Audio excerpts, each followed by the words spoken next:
August 15, 1953. Tehran, Iran. It is past midnight and Kermit Roosevelt Jr. is burning documents. He is 37 years old, the grandson of an American president, and he is crouched over a metal waste bin in a safe house in the Iranian capital, feeding paper into a small fire with the focused urgency of a man who knows that what he is burning, if found, will end his career, his freedom, and possibly his life. The papers are the operational plans for a CIA coup against the democratically elected government of Iran. The coup was supposed to happen tonight. It did not happen. It failed. The army officer who was supposed to arrest Prime Minister Mohammad Mosaddegh warned him instead. Mosaddegh's forces have surrounded the coup plotters. The Iranian government knows something was attempted. Washington has already sent a cable.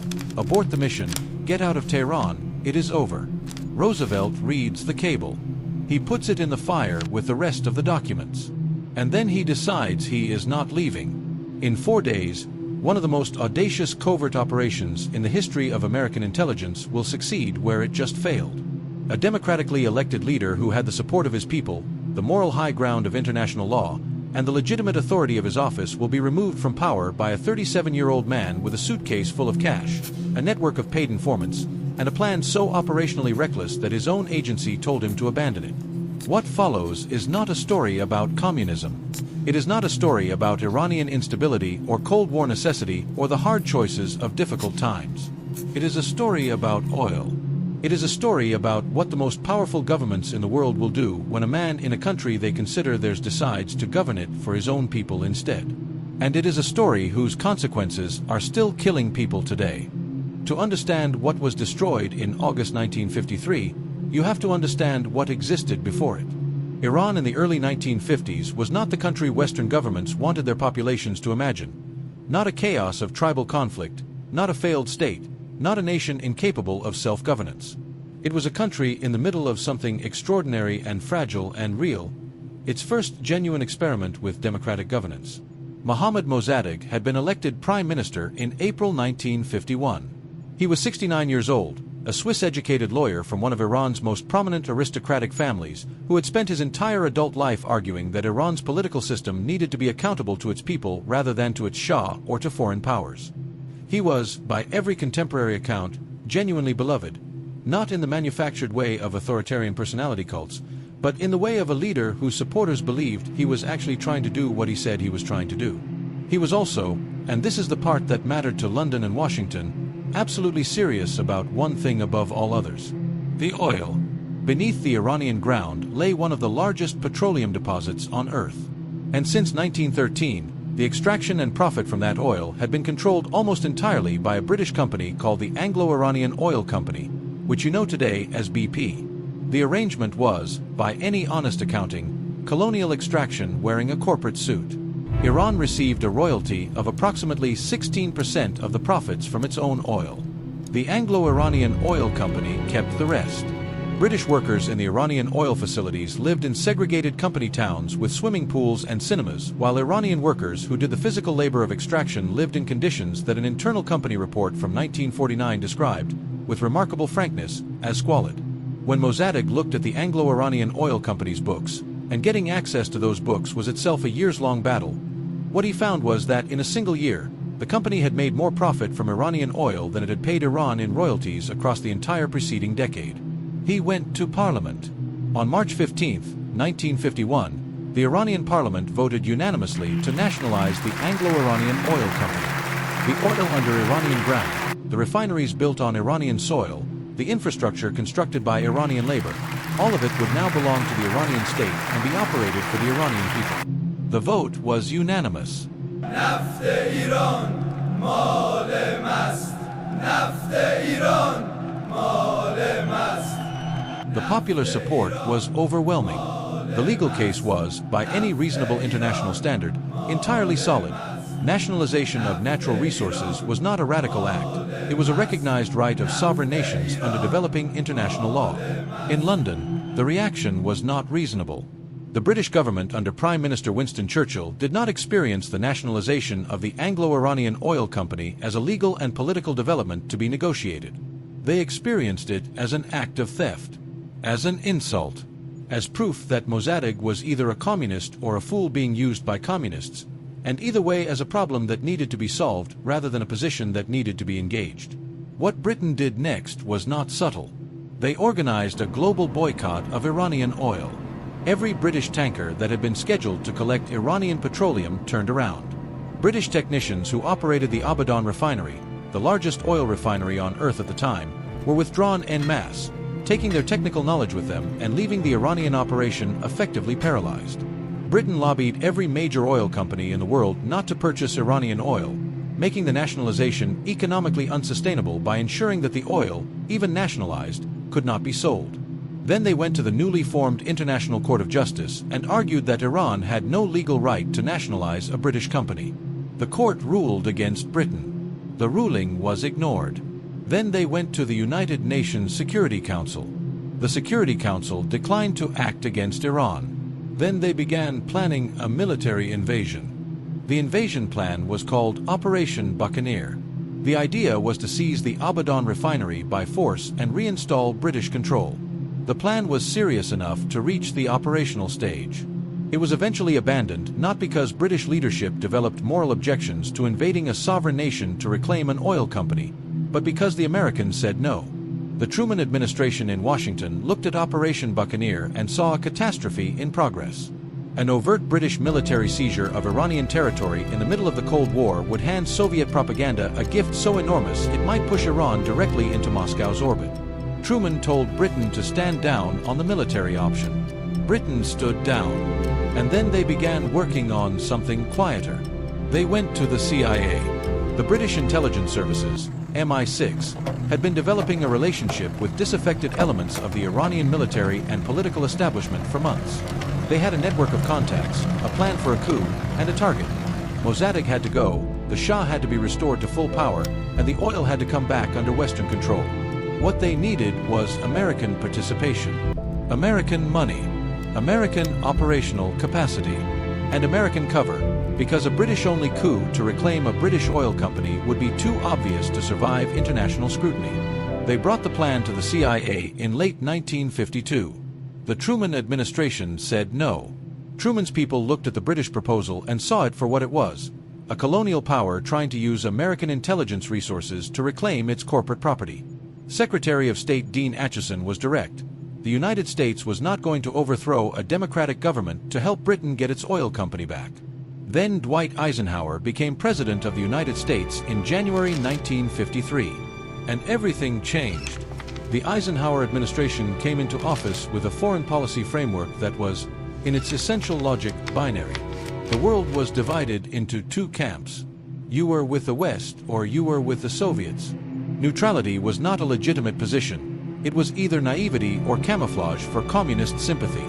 And any government in any strategically valuable country that was not actively aligned with Western interests was, by definition, a potential Soviet asset. Mosaddegh was, in fact, not a communist. He was a nationalist. He was a Democrat. He was a constitutionalist who had spent his career trying to make the Iranian government accountable to Iranian law rather than to foreign powers. The Iranian Communist Party, the Tudeh Party, existed independently of Mosaddegh, and he maintained a careful and often uncomfortable distance from it throughout his time in office. The CIA's own analysts knew this. Internal assessments produced by CIA intelligence officers in 1952 and 1953 described Mosaddegh accurately as a nationalist whose primary motivation was Iranian sovereignty, not communist ideology. The analysis was clear, it was well documented, and it was ignored. Because the Eisenhower administration did not actually need Mosaddegh to be a communist. They needed him to be a risk. And the argument that Britain had been making for 2 years, that Mossadegh's government was weak, that the Tudeh Party was gaining influence in the chaos of the economic boycott, that a destabilized Iran under a weakened nationalist government might fall to Soviet influence, was an argument that the Eisenhower team found persuasive or found convenient or both. Secretary of State John Foster Dulles and his brother CIA Director Allen Dulles were the twin engines of the administration's covert action capability. John Foster Dulles had been a corporate lawyer whose clients included major American oil companies. Allen Dulles had built the CIA's Covert Operations Division into a tool he genuinely believed could reshape geopolitical realities more efficiently than conventional diplomacy. The British came back to them with the coup plan in early 1953. This time, the answer was yes. The operation was given a name. The British called their component Operation Boot. The Americans called theirs Operation Ajax. Together, they would become the first covert operation in CIA history to successfully overthrow a foreign government. The man chosen to run it from inside Tehran was Kermit Roosevelt Jr. He was the grandson of Theodore Roosevelt, the 26th President of the United States. He was 37 years old. He spoke conversational Farsi. He had worked in Iran before and had contacts across the country's political and military establishment. He was, by all accounts, charming, fearless, and possessed of the specific kind of confidence that comes from a man who has never been required to consider the possibility that the things his government does are not ultimately for the good of the world. In July 1953, Kermit Roosevelt Jr. crossed the border into Iran, hidden in the back seat of a car, crouched beneath a blanket, carrying the operational plans for a coup and a budget of approximately $1 million in cash. He drove to Tehran, and he went to work. If you are watching this and you have never heard this story before, hit the like button right now. It costs you nothing, and it tells the algorithm that this history deserves a serious audience.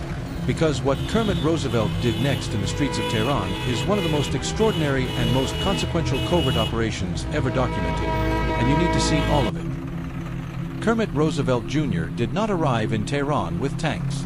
He arrived with something more dangerous. He arrived with the understanding that you do not need to defeat a government militarily if you can make that government appear to have already defeated itself. You do not need to turn a population against their leader if you can manufacture enough chaos, enough fear, enough apparent evidence of danger, that the structures of order around that leader collapse on their own. You do not need to fire a single shot if you can convince enough generals, enough newspaper editors, enough street-level power brokers, that the man currently in charge is finished, and that the man who replaces him will remember who helped. This was the operational philosophy of Operation Ajax.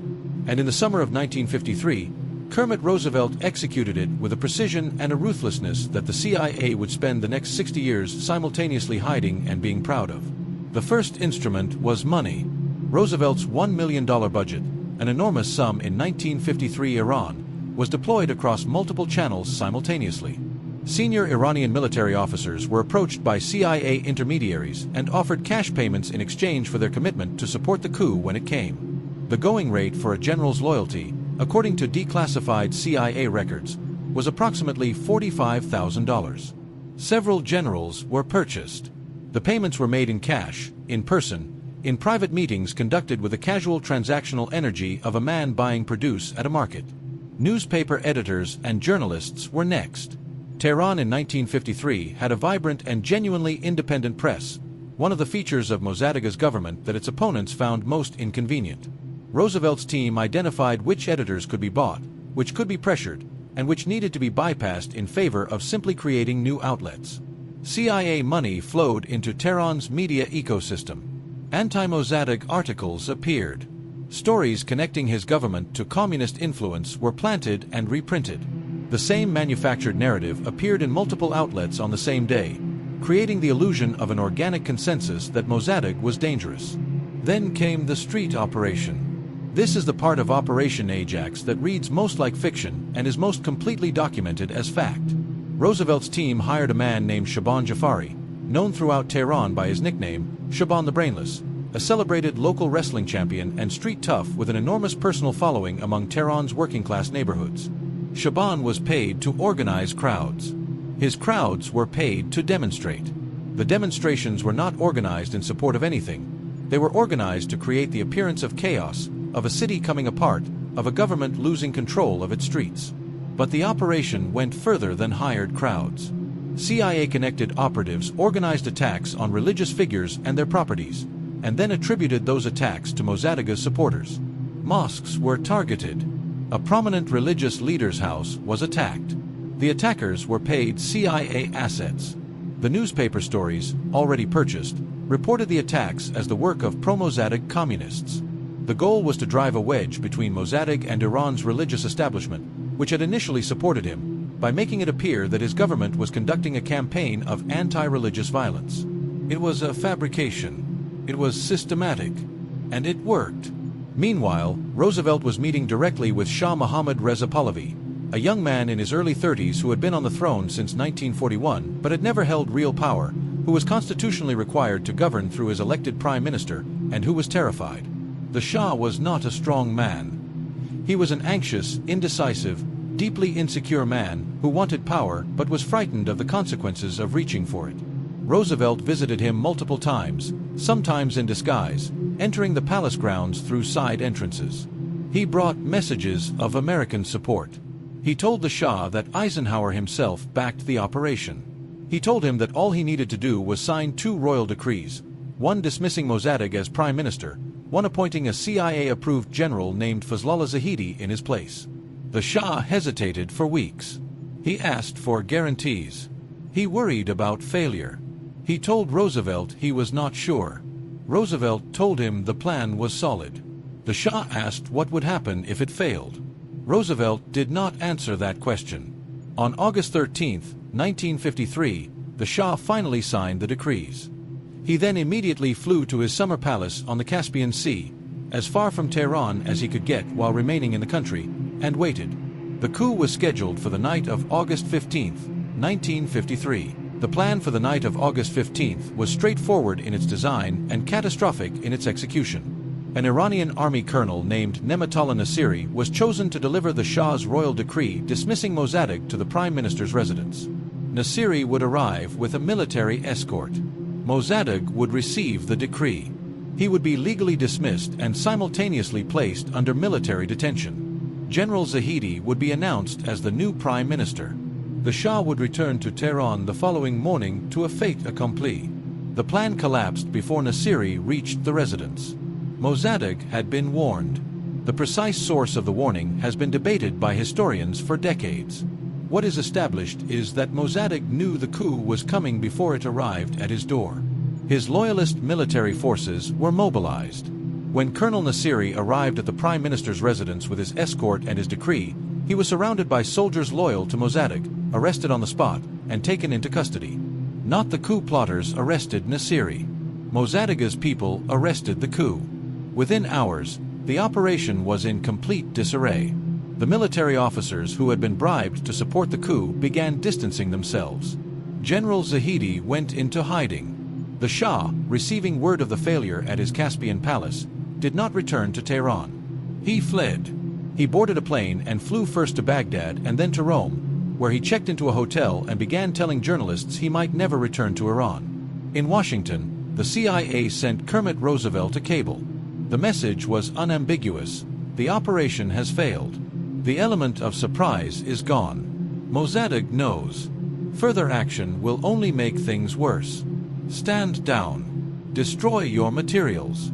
Get out of Iran. Roosevelt was in his safe house when the cable arrived. He read it carefully. He fed it into the fire in the metal waste bin along with the operational documents he had already begun burning. And then he sat down and began planning the second attempt. He did not cable Washington to tell them he was doing this. He did not ask for authorization. He made a unilateral decision, alone in a safe house in a foreign capital, that the operation he had been told to abandon was not over, that 4 days, the right amount of money, and one more push could still accomplish what the first attempt had not. What Kermit Roosevelt did between August 15th and August 19th, 1953 is the operational heart of this story. And it escalated with every passing hour. August 16th, day 1 after the failed coup. Mossadegh's government moved quickly to consolidate its position. Mosaddegh announced publicly that a coup had been attempted and defeated. He blamed foreign interference, specifically British interference, without yet naming the Americans. His supporters flooded the streets of Tehran in celebration. The Tudeh Party, the Iranian communist organization, also sent its members into the streets, for their own reasons, which was exactly the kind of imagery that Roosevelt would use. Because while Mossadegh's supporters and the Tudeh Party celebrated in the streets, Roosevelt's assets were also in those streets. Watching, photographing, documenting the communist flags and the Tudeh banners, generating material for the next phase of the propaganda operation. That material was rushed to the CIA's purchased newspaper editors. The next morning's papers, the ones Roosevelt's team controlled, ran a very specific story: that the people celebrating in Tehran streets were communists, that Mossadegh's government was a communist government, that Iran was falling to Soviet influence in real time. The stories were accompanied by photographs carefully selected to show Tudeh flags and communist imagery, cropped to exclude the far larger number of non-communist Mosaddegh supporters in the same crowds. The manufactured narrative was being rebuilt on the rubble of the failed first attempt. August 17th. Day 2. Roosevelt contacted his network of religious agitators, clerics and their followers who had been convinced, through the earlier false flag attacks on mosques, that Mossadegh's government was anti-Islamic. He organized a new set of demonstrations. These ones were specifically designed to look like pro-Shah, pro-Islamic, anti-communist rallies, the visual opposite of the street celebrations Mosaddegh supporters had staged the day before. He also made contact with General Zahedi, still in hiding. Zahedi was told to stay ready. The operation was not over. Roosevelt told him the second attempt would happen within 48 hours. He needed Zahedi to have his committed military units prepared to move at a moment's notice. Zahedi asked where the money was coming from. Roosevelt told him not to worry about that. August 18th. Day 3. This was the day Roosevelt's operation achieved something that the first attempt had never managed: genuine momentum. The manufactured press campaign had been running for 3 days. The false flag attacks on religious sites had done their work. Sections of Tehran's religious establishment that had previously supported Mosaddegh were now publicly distancing themselves from his government. The economic crisis produced by the British oil boycott had been grinding at ordinary Iranians for 2 years, and the chaos of the past 3 days, the failed coup, the street demonstrations, the uncertainty about what came next, had produced a genuine atmosphere of instability that Roosevelt's disinformation was able to exploit. He also did something operationally audacious that has been confirmed by multiple independent sources. He hired a group of men to pose as Mosaddegh supporters. These men, paid CIA assets, moved through Tehran streets attacking people and property while loudly claiming to act in Mosaddegh's name. They beat pedestrians. They smashed shop windows. They threatened religious figures. Every act of violence was committed by men presenting themselves as supporters of the Prime Minister, in a city already inflamed by 3 days of disinformation about communist infiltration of Mosaddegh's movement. The actual Mosaddegh supporters were not doing this. His real supporters were peaceful. But in the chaos of August 1953, with the press already running CIA-written narratives about communist violence, the fabricated violence of Roosevelt's paid actors merged seamlessly with the manufactured story. By the evening of August 18th, Tehran felt like a city on the edge of something. Not because it actually was, but because Kermit Roosevelt Jr. had spent 3 days and an enormous amount of money making it feel that way. August 19th. Day 4. Shaban the Brainless led a crowd through the streets of South Tehran at dawn. The crowd was paid. Roosevelt's records, later declassified, indicate that approximately $10,000 was spent on the crowds assembled for August 19th alone. The men in those crowds were given specific instructions: move toward the city center, display pro-Shah imagery, confront any Mosaddegh supporters encountered, and make as much noise as possible. The crowds grew as they moved. Some of the people who joined were genuine Iranians who had been persuaded by 3 days of disinformation that Mosaddegh was a communist, or who were genuinely loyal to the Shah, or who simply saw a crowd moving with energy and joined it without fully understanding what they were joining. The paid core was real. The organic additions were real. The combination was, visually and operationally, something that looked like a popular uprising. It was not a popular uprising. It was a production. At the same time, the military units whose commanders Roosevelt had purchased began moving. Army tanks appeared in the streets of Tehran. Not moving against the crowd, moving with it. The military was performing its own signal that the armed forces of Iran were withdrawing their support from Mosaddegh's government. By midday, the crowds had reached the state radio building. They took it. The radio broadcast was interrupted and replaced with a new message. The Shah was returning. Zahedi was the new prime minister.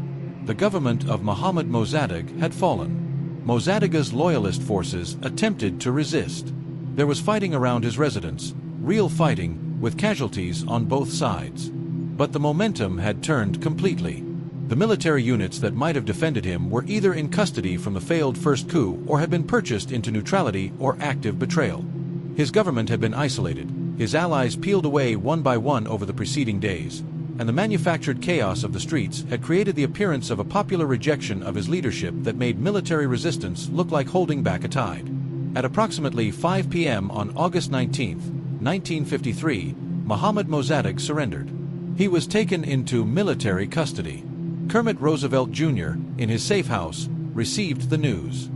He opened a bottle of whiskey he had been saving. And somewhere in Washington, Allen Dulles received a cable confirming the operation's success and told his staff, "So this is how it's done."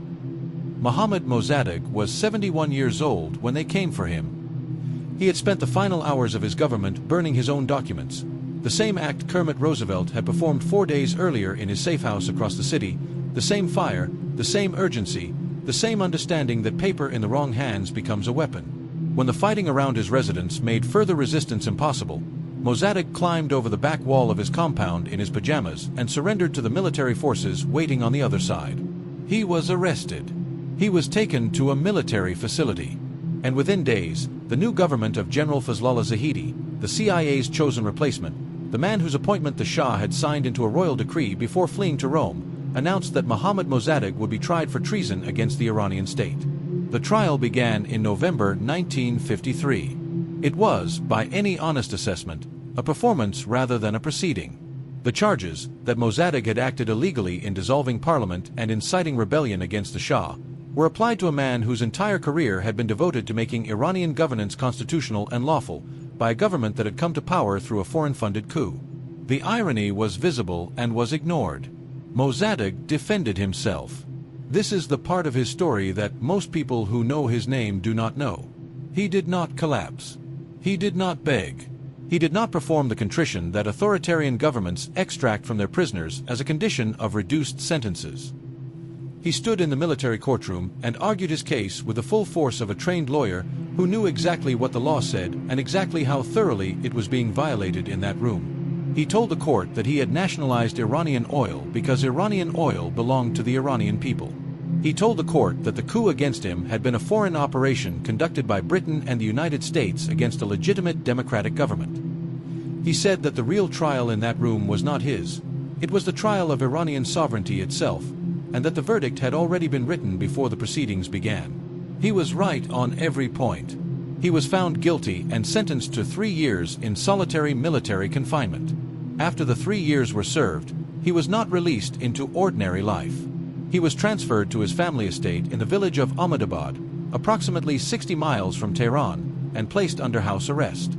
He was not permitted to travel. He was not permitted to give interviews. He was not permitted to participate in any form of political activity. He was not permitted to leave the village.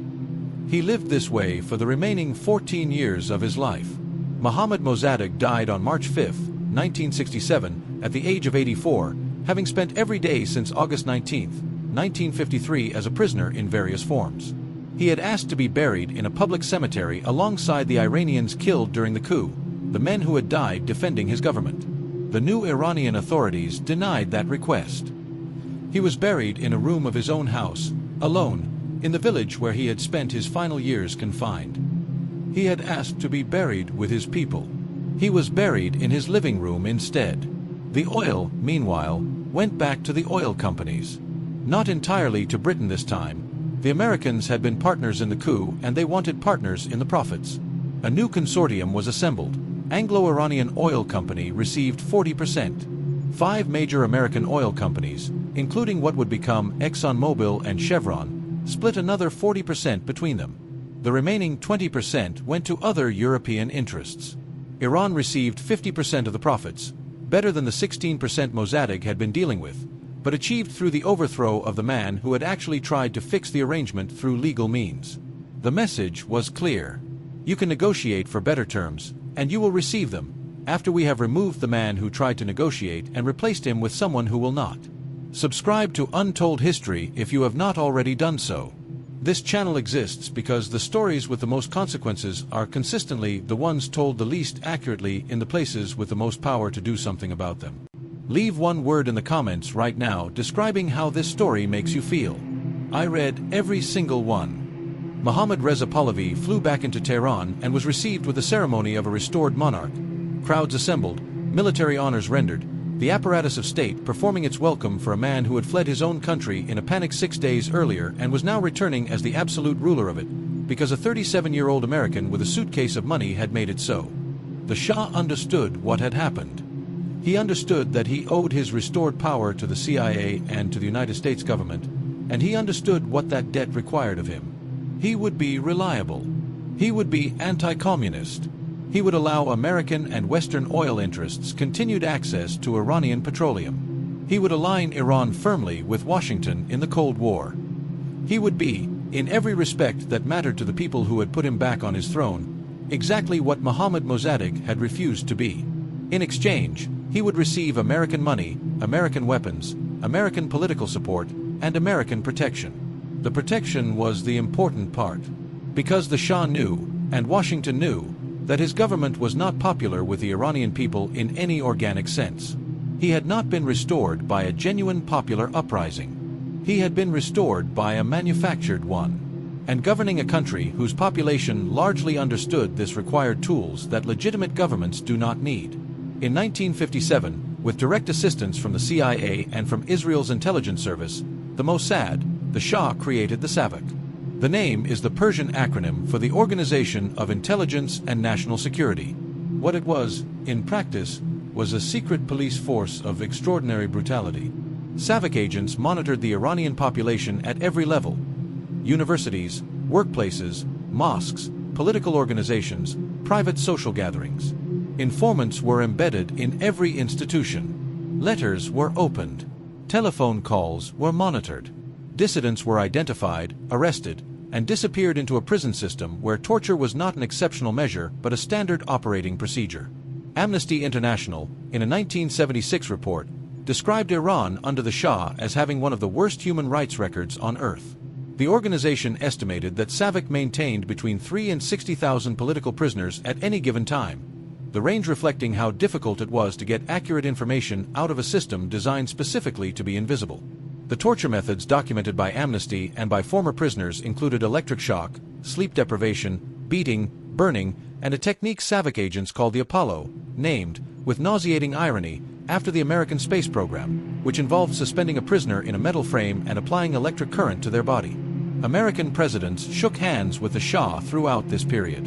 American weapons, fighter jets, helicopters, riot control equipment, were sold to his government in quantities that made Iran one of the largest purchasers of American military hardware in the world through the 1960s and 1970s. American officials who raised questions about SAVAK's methods were managed and redirected. The Cold War framing, Iran is stable, Iran is pro-Western, Iran is a bulwark against Soviet influence, provided sufficient cover for every congressional hearing, every journalist's inquiry, every human rights report. The people in SAVAK's prisons were not abstractions. They were Iranian students, Iranian lawyers, Iranian journalists, Iranian clerics, Iranian teachers, Iranian workers, people whose only crime, in most cases, was believing what Mohammad Mosaddegh had believed, that Iran should be governed in the interest of Iranians. The CIA had removed the man who believed that. The CIA had then helped build the machine that imprisoned everyone else who believed it. The machine ran for 26 years. By the late 1970s, the pressure that 26 years of SAVAK, of economic inequality, of cultural suppression, of a government that everyone knew had been installed by foreigners and maintained by torture, that pressure had built to a point that no security apparatus could contain. The Iranian Revolution of 1979 was not a sudden event. It was the accumulated consequence of everything that had been done since August 19, 1953. Every person tortured in a SAVAK facility. Every political party banned. Every newspaper shut down. Every election manipulated. Every student arrested. Every cleric imprisoned. Every ordinary Iranian who looked at their government and saw, underneath the American weapons and the Western diplomatic visits, the specific shape of a country that existed to serve foreign interests and a ruling family that existed to manage that service. The revolution that overthrew the Shah in February 1979 was genuinely popular in a way that the coup that restored him in 1953 had only pretended to be. Millions of Iranians participated, not because they were paid, not because they were organized by a foreign intelligence service, but because 26 years of the alternative had produced a fury that eventually became unstoppable. The leader who emerged from that revolution was Ayatollah Ruhollah Khomeini, a cleric who had spent 14 years in exile, expelled from Iran by the Shah's government for his opposition to the regime. Khomeini was not the only significant figure in the revolution, and the Revolutionary Coalition was not initially a purely clerical movement. It included leftists, nationalists, liberals, and a wide range of political currents that had been suppressed for decades under Savak. But Khomeini was the dominant figure, and the system of governance he imposed, the Islamic Republic, with its principle of clerical supremacy over elected institutions, was not the only possible outcome of the revolution. It was the outcome that the specific history of 1953 had made most likely. Here is why that matters. The Iranian liberals, the Iranian nationalists, the Iranian Democrats, the political tradition that Mohammad Mosaddegh had represented, had been systematically destroyed over 26 years. The secular political parties had been banned. Their leaders had been imprisoned or killed or driven into exile. The universities had been purged. The press had been controlled. The entire infrastructure of democratic civil society that might have provided an alternative path for a post-Shah Iran had been deliberately and thoroughly dismantled by the government the CIA had installed and supported. When the Shah fell, the political space that might have been occupied by a democratic nationalist movement was empty. It had been emptied on purpose. The only organized political force with genuine popular reach and institutional infrastructure that Savak had been unable to completely destroy was the religious establishment. The mosques, the clerical networks, the religious schools that had survived because closing them entirely would have produced revolt earlier than the Shah could manage. Khomeini filled the empty space. Not because Islamic theocracy was the inevitable expression of Iranian political culture. Not because Iranians were incapable of democratic governance. Mosaddegh had demonstrated the opposite. But because the CIA had removed the Democrat in 1953, and the Shah had spent the following 26 years destroying every political alternative except the one that the mosques provided. The Islamic Republic of Iran is, in the most direct and documented causal sense, a consequence of Operation Ajax. This is not a radical interpretation. It is the assessment of historians across the political spectrum, of former CIA officers who worked in Iran, and of the CIA's own internal documents. The 2013 declassification of the CIA's history of Operation Ajax included an acknowledgement that the operation had long-term consequences for Iran that the agency had not fully anticipated. That is the intelligence community's way of saying, we did not understand what we were destroying, and what grew in its place was partly our creation. On November 4, 1979, a group of Iranian students calling themselves the Muslim student followers of the Imam's line stormed the United States Embassy in Tehran and took 66 American diplomats and citizens hostage. The hostage crisis lasted 444 days. It destroyed Jimmy Carter's presidency. It defined American popular understanding of Iran for a generation. It produced the image, broadcast continuously on American television, of blindfolded Americans being paraded through the streets of Tehran by Iranian revolutionaries chanting death to America. That image, that specific image, became the lens through which most Americans understood Iran for the next 40 years.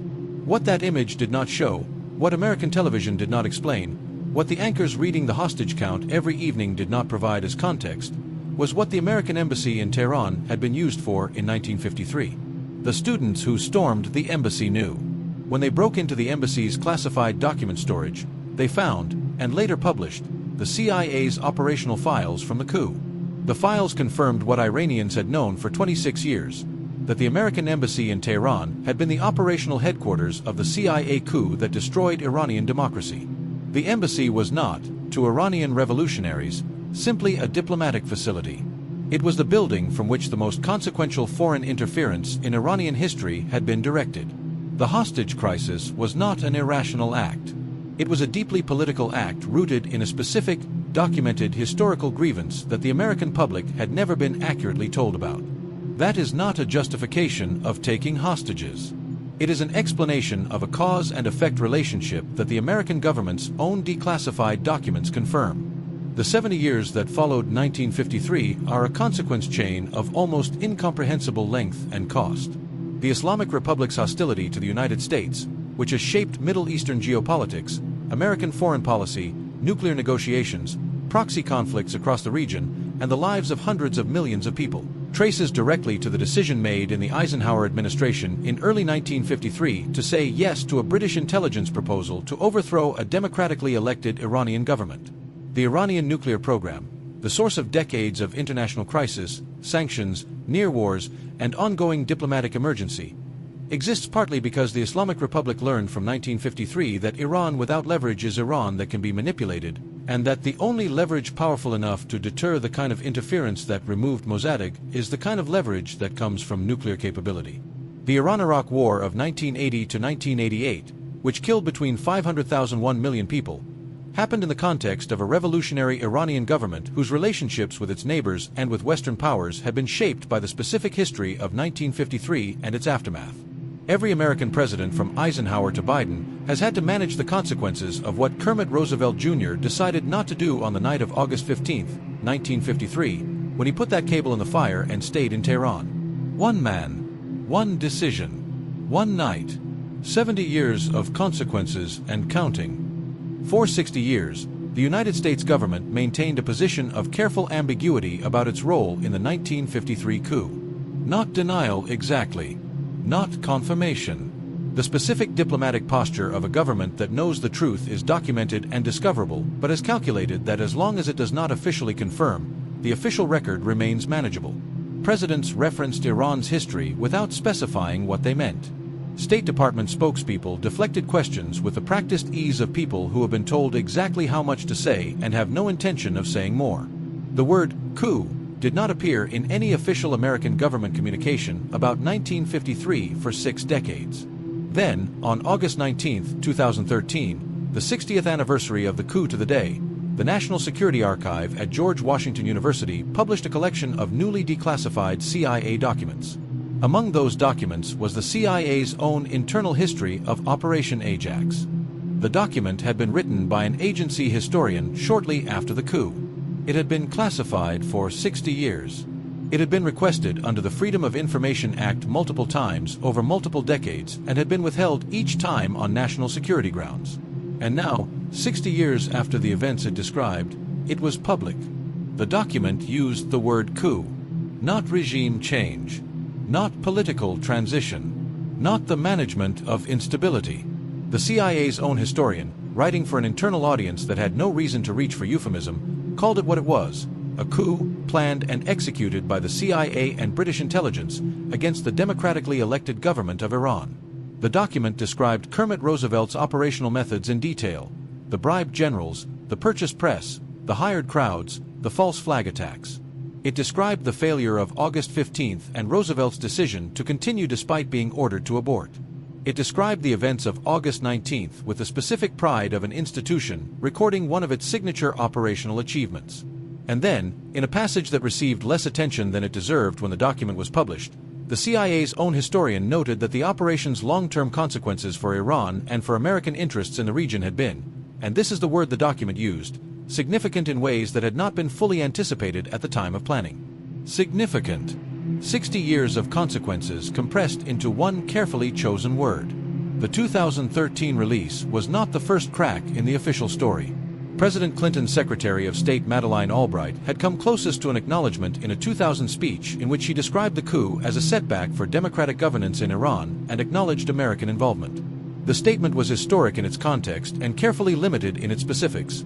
It did not use the word coup, it did not name the operational details, and it was not accompanied by any formal apology or offer of accountability. President Obama, in his 2009 Cairo speech, referenced the fact that the United States had played a role in the overthrow of a democratically elected Iranian prime minister. It was a sentence in a long speech, delivered without operational detail, and it was received by Iranian audiences and by historians as meaningful but insufficient. The 2013 CIA document went further than either of those acknowledgments because it was not a diplomatic statement calibrated for political effect. It was an institutional record written by people inside the organization for people inside the organization. It was the CIA telling itself the truth about what it had done. And the truth it told itself was that it had overthrown a democracy, installed a dictator, built a secret police, and produced consequences that its own historian acknowledged had not been fully understood at the time. That document exists. It is publicly available. It has been read by scholars, journalists, and policymakers across the world. It is the confession that took 60 years to arrive, and that arrived without a single person being held accountable for what it described. No prosecution, no reparations, no formal apology, no acknowledgement of what the Shah's Savak, built with CIA assistance, had done to the people it imprisoned and tortured for 26 years. A document published on an anniversary, filed under history, and the consequences continuing on the other side of that filing, unchanged. It is worth stopping, before the closing, to say clearly what Mohammad Mosaddegh understood that the people who destroyed him needed the world not to understand. He understood that sovereignty is not a ceremony. It is not a flag and an anthem and a seat at the United Nations. It is the actual control of the actual resources in the actual ground of the actual country whose flag you are flying. Political independence without economic independence is not independence. It is a franchise arrangement where the franchisor retains the right to revoke the license whenever the franchisee begins to take the concept of ownership too seriously. He understood this not as an ideological position but as a legal and practical one. He was a lawyer. He had read the Anglo-Iranian oil company's books. He had seen the numbers. He knew exactly what 16% of profits looked like in comparison to what the company was extracting. He knew that the arrangement was not a business deal between equals. It was the continuation of colonial extraction under corporate terminology. And he knew that the only way to change it was through the legitimate legal and democratic institutions of the Iranian state, which is exactly the process he used. That process, legal, democratic, transparent, enormously popular, was what the CIA destroyed. Not because it was communist, not because it was unstable, not because it threatened regional security or global peace, but because it worked. Because a democratic nationalist government that successfully nationalized its own natural resources and survived was a precedent that every other resource-rich developing nation in the world was watching. If Iran could do it, if Mossadegh's government could successfully take back Iranian oil through legal means and hold on to it, then the governments of Venezuela, of Guatemala, of Indonesia, of Nigeria, of every country where Western corporations were operating on colonial-era terms would know that it was possible. The CIA did not overthrow Mosaddegh because he was dangerous. They overthrew him because he was succeeding. He understood one more thing. He understood that the partnership between Western governments and Western corporations in the developing world was not incidental, it was structural. That the foreign policy of the United States and Britain in Iran was not independent of the financial interests of the Anglo-Iranian oil company and the American petroleum majors. That the diplomats and the intelligence officers and the corporate executives were not separate actors with occasionally aligned interests. They were components of a single system whose fundamental purpose was the maintenance of Western economic access to non-Western resources. He said this, not in vague terms. He said it specifically and publicly in international forums, including the United Nations Security Council and the International Court of Justice. He laid out the structure clearly, named the components, and argued his case with the precision of a man who had read every document and knew exactly what he was describing. The response was to destroy his government, imprison him for 3 years, confine him to his village for 14 more, and bury him in his living room. The structure he described is still operating. The oil companies have different names. The governments have changed several times. The specific mechanisms of control have been updated and modernized. But the fundamental arrangement, that the resources of the developing world exist primarily to serve the economic interests of the developed world, and that governments which challenge that arrangement will face consequences, is not a historical artifact. It is a description of the present. Mosaddegh saw it in 1951. He said it out loud. He tried to change it through legal means. And the people who needed the world not to understand what he was describing removed him from office, imprisoned him, and spent 60 years making sure his name appeared in as few history textbooks as possible. The Islamic Republic of Iran today is a government that the Iranian people did not choose in 1953 and would not have chosen if the choice had been left to them. That statement requires precision. The 1979 revolution was genuinely popular. The overthrow of the Shah reflected the authentic will of millions of Iranians who had suffered under his government. But the specific form of the Islamic Republic, the principle of Vilayat-e-Faqih, clerical supremacy over all elected institutions, the system under which an unelected supreme leader holds ultimate authority over every branch of government, was not the only possible outcome of that revolution. It was the outcome that the destruction of Iranian democratic civil society between 1953 and 1979 had made most likely by eliminating every organized alternative. Iran today has a population that is young, educated, and by every available measure deeply frustrated with its government. The protest movements that have erupted repeatedly in Iran over the past 2 decades, the Green Movement of 2009, the economic protests of 2017 and 2019, the Woman Life Freedom Uprising of 2022 triggered by the death of Mahsa Amini in morality police custody, all reflect the persistent desire of Iranian people for a government that is accountable to them rather than to a clerical establishment whose authority derives from a revolutionary moment that is now more than 40 years in the past.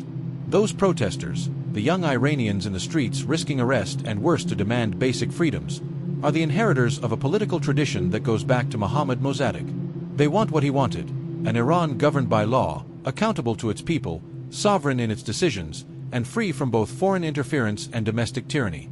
They are the continuation of something that was interrupted in August 1953 and has never been allowed to complete itself. The nuclear question hangs over all of it.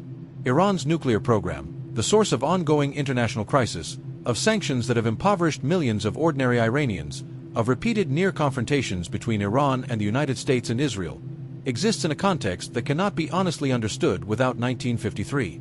A country that learned in the most direct possible way that its democratic government could be removed by foreign powers when it threatened foreign interests has every rational incentive to develop leverage that makes such removal impossible. The Islamic Republic's pursuit of nuclear capability is not separable from the history of what was done to the government that preceded it. This is not a defense of the Islamic Republic's nuclear ambitions.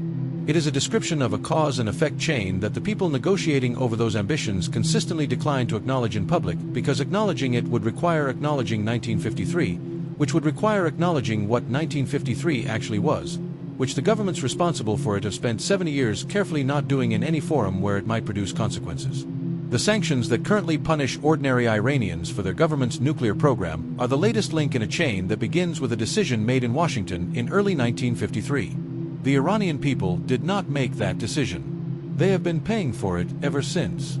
Mohammad Mosaddegh was buried in a room of his house in Ahmedabad. He had asked to be buried with the Iranians who died defending his government. The request was denied. He was buried alone, in the village where he had spent his final years confined, in a room that became a small informal memorial that the Iranian government repeatedly attempted to limit access to and never completely succeeded in closing. His house still stands. Iranians still visit it. They have been visiting it quietly and persistently for more than 50 years, across the reigns of the Shah and the Islamic Republic both, because what Mosaddegh represented, Iranian sovereignty, Iranian democracy, the specific idea that Iran should be governed for Iranians, does not belong to any government that has ruled Iran since his removal. It belongs to the people who keep visiting that house in Ahmedabad. In 2023, 70 years after the coup, a Gallup survey found that Mosaddegh remained one of the most admired historical figures among Iranians. Not among one political tendency or one generation, across generations, across the political spectrum, among Iranians inside the country and in the diaspora. The man that the CIA removed from power in 1953 so that his name could be erased from the story of his own country is still the name that Iranians reach for when they want to describe what their country could have been and what they still want it to become. Kermit Roosevelt Jr. wrote a memoir about Operation Ajax. He called it counter-coup, framing the CIA operation as a defensive response to a communist threat rather than an offensive operation against a democratic government. The book was published in 1979, the year the consequences of his operation produced the Iranian Revolution. He lived until 2000. He gave interviews. He attended events. He was never prosecuted. He was never formally censured. He described Operation Ajax in those interviews with something that sounded, depending on the interview, like pride or like the satisfaction of a man who had done a difficult job well and believed, or needed to believe, that the job had been worth doing. The man in Ahmedabad's house died under house arrest. The man who put him there wrote a memoir and attended dinner parties. That is what accountability looked like. August 19, 1953. Tehran, Iran. A 37-year-old American burns a cable he was told to obey and stays in a city he was told to leave. 4 days later, the first democratically elected prime minister in Iranian history is in military custody. The Shah is flying back from Rome.